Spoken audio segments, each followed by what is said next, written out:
And boom, here you go. Hey, y'all. I'm Cinder. This is the Homeless Podcast, Pacific Northwest, changing the narrative. We're a space where people who are experiencing homelessness can tell their story. We have no political or religious affiliations of any kind. We're not affiliated with any organization of any kind. My intention is to allow for healing between people in society and the outcasts on the outside of society. Namaste. This is my girl, Sasha. Sasha, say hi to the people. Sasha is here in Vancouver, Washington, where I'm at, and she has agreed to be my very first person on our awesome podcast, Changing the Narrative. Thank you so much, Sasha. This is Sasha's partner, Anthony. He's working very hard because he's a Capricorn, and that's what they do. Okay, Sasha, I'm just going to ask you. Also, I want to say, you guys, that this is Flag Day, June 14th, 2025. So we're going to be focusing on asking people about if they have relatives that served in the military, because almost every single person that I know that has experienced homelessness, including myself, has family that has served in the military of the United States. So, Sasha, where are you living right now in this moment? Right now, I am living downtown, kind of trying to find a place, just hanging out with friends until, I have to take a nap sort of thing. Trying to figure it out. Where were you before you came here? We got a train. Hang on. This is perfect, though.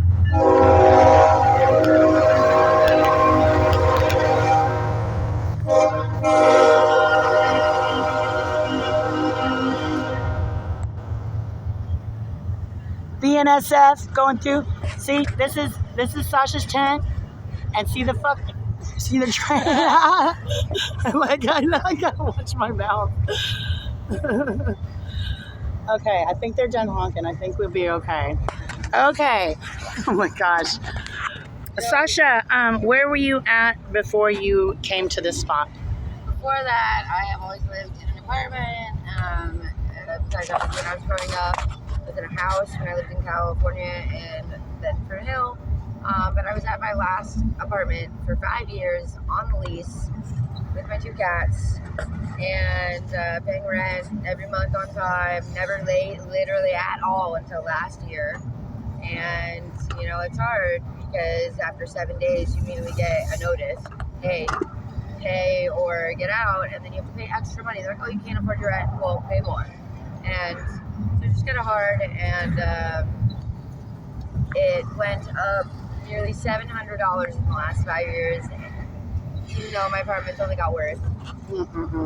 How long do you how long do you have left at this spot before you have to move to a different location? Well, I just located here, and they didn't know what to talk to me about it legally, but my best friend is who I'm staying next to, and she has till Wednesday to move. So obviously I'm going to go with her, so that way, strength is better in groups, especially because you can't always charge your devices out here, and it's comforting knowing that someone's watching your stuff, or, you have someone that has your back, someone that you can for sure close your eyes, go to sleep, and know that they trust you with $100 next to them, Like, awesome that you have that. That's really awesome. A lot of people out here do not have that, and a lot of people don't. Even your friends will steal when you're right there. Do you guys know where you're going to go next? Negative. Okay, that's how it usually is. She has a dog, and we have 2 cats, so it has to be somewhere like this is the busiest it can be, Yeah. You still want someplace to call kind of home. Like, yeah. We've got a barbecue, so it's hopefully like looking for somewhere a little less busybodied and somewhere by resources, someplace by a grocery store, so we can still eat healthy, and by public restrooms, or someplace that's secluded to where we can privately and legally, what I'm saying, go to the bathroom, not like by a park or anything like that. Right. Totally get it. Still keep ourselves clean, etc. How long has it been since you got evicted? It's only been a few days since we were officially kicked out, and unfortunately, we weren't exactly like the most upfront on the notices, and we got the first one, and we ended up like losing the paperwork sort of thing, because typically it doesn't matter, you just throw it away and you pay your rent when you can sort of thing. we just were really surprised. I was getting my taxes back, and it literally came a day and a half too late. Oh my gosh. And so I was just like, we were completely expecting to pay rent, so we didn't have the paperwork, so we didn't know. And then you have that anxiety, you don't want to talk to your manager, and then she quit, and a new manager who knew nothing about it started. And so when we thought we were going to get minimum like 10-day notice, month notice, whatever, the cops knocked on the door, and we had 10 minutes. Oh my God. Oh my God. To grab our cats and pack everything we had, and then move. Just take what you could carry. Oh my God. Yeah. Bless your hearts. I know how that feels. I really do. I really do. Do you have any organizations that you are working directly with? Any outreach or any nonprofits or anything that works directly with you? Not so far. Okay. Not at this point. Okay. And have you gotten any tickets for being homeless, camping in public or storage or anything? No. Okay. Thank God. Okay, let's talk about, do you have any relatives that have served? And I know you do, so this is like, do you have any relatives that have served in the military? This is Flag Day again, you guys. So let's talk about our relatives that sacrificed. Yeah, so my little brother has been in the Air Force since he was 18, and he's 3 years younger than me. Well, he just turned 28, so after my birthday, we'll be back to 3 years. 30. And your birthday's coming up, July 10th. Yay. And my uncle was in the military, I think, for like 2 years, the Army. My grandpa was in the military from when he was like 17 until, I think, right before Colonel. Hang on, wait a minute. This is part of the joys of being out here on the sidewalk like this. Yeah. And then my dad is still currently enlisted. He has literally been in my whole life. And all the time, he's like, I'm going to get out. They're going to kick him out. There's what's happening. So he just turned 16. He's literally been in the military since he was 18. You say he's...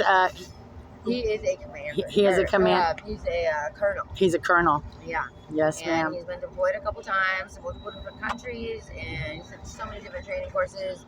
Where do your parents live? My parents live in Camas area. In Camas, so yeah. Not very far from where we're located. Yeah. I grew up sort of by like Northeast Fox or one part of Burn Hill, and then they moved when I was 10 to like the fancier part. But at the time, it was just a dead end. So it's like the fancy moved in, and so it's just, you know, they don't know about any of this. Right. You didn't come from a impoverished living on the sidewalk family. Yeah. And what is there anything that you would like people to know, or you would like to say to the people that may have, like, other homeless? Not other homeless, it's the people that are not homeless, the people that are housed. Is there anything you would like them to know? So there tends to be a false narrative about who's out here, but just speak whatever is in your heart, whatever you would like to say to anybody. I feel like honey really does get you further than vinegar, and you don't know what anyone's going through. So someone honestly could be feeling terrible and be like, wow, everyone hates me, whether it be anxiety or whatever just happened. And a smile literally will get someone so much further than you even realize. Just even if it's fake kindness, you know what I'm saying? Like when you make eye contact, that's how I was raised. And, you know, partially because like shootings happen in California, but also then in Camas, Boone Hill area, even the people who hate each other, they smile, you know, smile and wave boys. It's just a very friendly place, whether it's fake or not. It really is quite helpful. Like when random people pass me and they ask me how I'm doing, or just like, I'm like a normal human being. And it's just, you know, sometimes it's dehumanizing when people just like yell or shout at you, even when you're like trying to clean up and picking up trash or like, you know, and it happens out of nowhere. Like, it does. Like I said, it does. I put away the paperwork. I figured I was going to pay my rent, and then I was a day and a half late. Yeah, girl. For my taxes. Sasha, thank you so much for sharing your story.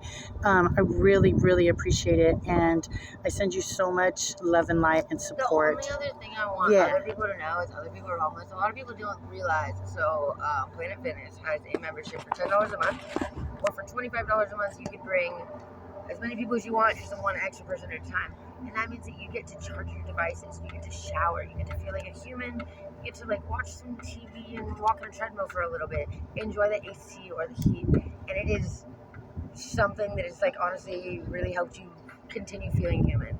And it's only like $10 a month if you just want an individual thing. And it's like, you know, honestly. Even if you just borrow like 50 cents from each friend, you can get that, and it helps so much just knowing that there's somewhere all over Vancouver and Portland, whatever city I'm in, I could go take a shower and, you know, like bring my bestie or bring my boyfriend or whatever, and it's good sometimes to charge your phone or just relax. Super important. Yeah. Thank you so much. Yeah, absolutely. Yeah, that is a huge, huge, what I call one of the homeless hacks. Absolutely, it is. It's a big one. And a lot of people don't know that for $10 you can get a monthly membership to Planet Fitness, and you can take a shower. And a lot of them are open 24 hours a day.